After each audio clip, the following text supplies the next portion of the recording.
Коми тем временем запустили чат-бот о голосовании за объекты благоустройства по программе формирования комфортной городской среды. Интернет-помощник ответит на самые часто задаваемые вопросы: в каких городах что именно благоустроит и, главное, где проголосовать. Новые технологии опробовал Павел Королев. Голосуй или проиграешь. Какие города преобразятся в следующем году по проекту «Комфортная городская среда» решают сами жители. Причем внести свой вклад в создание новых скверов, парковых и детских площадок очень просто. Достаточно всего лишь проголосовать. Причем возможностей это сделать все больше. Если раньше можно было отдать свой голос на сайте, в многофункциональном центре, либо у волонтеров, то сейчас это можно сделать и через чат-бота. Новинку разработали специалисты Республиканского центра управления регионом. По их словам, чат-бот позволяет в одном месте определиться с выбором.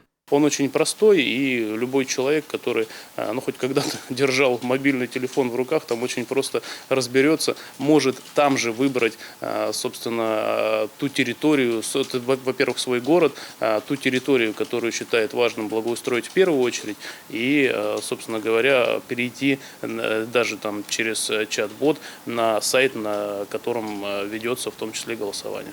Так, чат-ботом можно воспользоваться в группе «Комфортная городская среда» ВКонтакте. Написав в сообщениях ФКГС, интернет-консультант начинает оперативно отвечать на самые популярные вопросы. Также интернет-помощника запустили и в мессенджере, который завоевывает все большую популярность среди пользователей.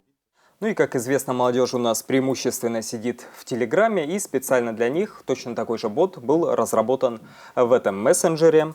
Поэтому в поиске забиваем собачка ФКГС 11, запускаем нашего бота.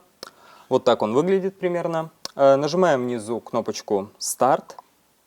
Получаем основную информацию о голосовании. Дальше нажимаем «Узнать». Смотрим, какие города. Конечно же, нас в первую очередь интересует город Сыктывкар.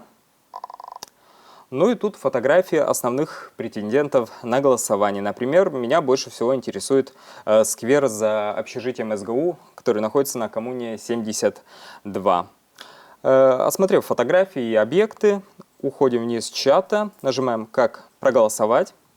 Смотрим основную информацию и получаем ссылочку на сайт. Переходим, поэтому дальше смотрим, выбираем, голосуем.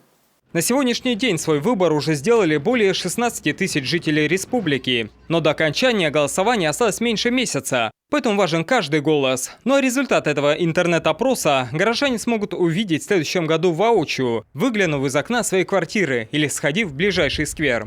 Павел Королев, Вячеслав Беспалов, телеканал Юрган, Сыктывкар.